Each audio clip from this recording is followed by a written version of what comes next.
Is it a sin to not keep the Sabbath? Yes. Next question. Let's go ahead. So for those of you that are like, what is the Sabbath? The Sabbath is something that's instituted in the Old Testament. It's actually part of the Ten Commandments that were given through, God gives these commandments to Moses to give to the people of Israel. And so if you're familiar with the Ten Commandments, the Sabbath it means rest. It's a day that's to be set apart. So God created in Genesis, he created everything in 6 days. And on the seventh day, he Sabbaths. He rests. He enjoys creation.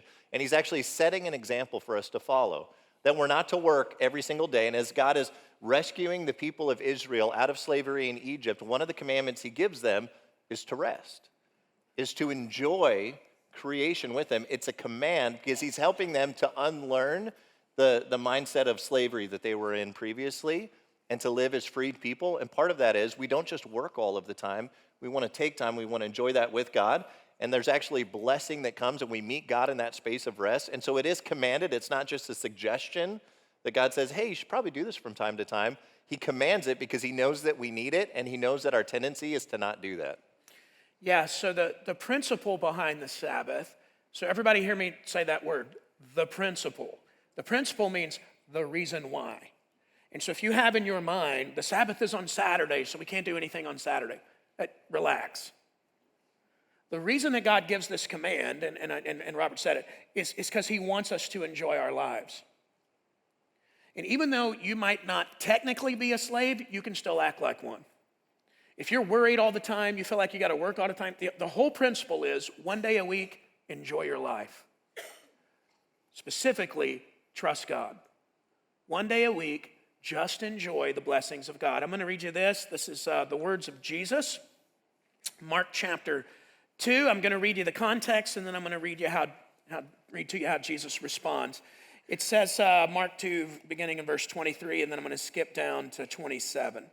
It says, one Sabbath, Jesus was going through the grain fields, and as his disciples walked along, they began to pick some heads of grain.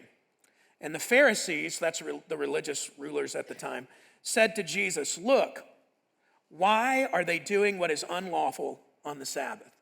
And so Jesus tells a little story, and then in verse 27, he says this. Then Jesus said to them, the Sabbath, listen to these words, the Sabbath was made for man. Meaning God gave you this command for your benefit. It's for you. He says the Sabbath was made for man, not man for the Sabbath. And then he's like, just in case you're wondering if I have authority over all these things, he said, so the Son of Man is Lord even of the Sabbath. What the religious rulers did is they took something that God meant as a blessing and made it a bummer. You can't pick heads of grain. You can't do this. You can't do this. You can't do this. Why? Because God says rest. And that's what religion does. Religion ruins a whole lot of wonderful things because everybody is so overwhelmed with what's right, what's wrong, and we miss the heart of God. The heart of God is, with the command of the Sabbath, is enjoy your life. I love you. I will take care of you. One day a week, you, your family, you, your friends, enjoy your life. And so that's the heart of it. Make sense? So there's tons of things like that, guys, in the Bible. We're going, what's the rule? What's the rule? And God's going, no, this is relational. I love you. I'm giving you this command because I love you. Don't ruin it with all your crazy, goofy rules. One day a week, enjoy your life and trust me. Get it? Got it?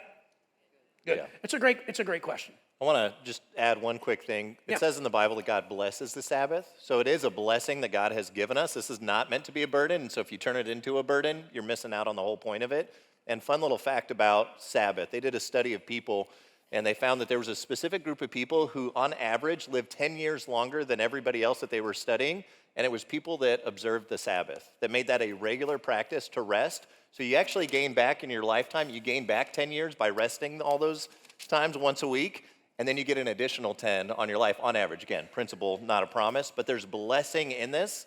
This is why God tells us to do this. This is part of us enjoying the life he's given us. And in that, we're actually worshiping God. And we're glorifying God by saying, God, we're going to follow your lead here, and we're going to model our lives after the example you gave us. Yeah, in the end, all that matters is God and people. And because in the end, all that matters is God and people, you have to take some time to spend some time with God and spend some time with people. And resting one day a week is a big part of that.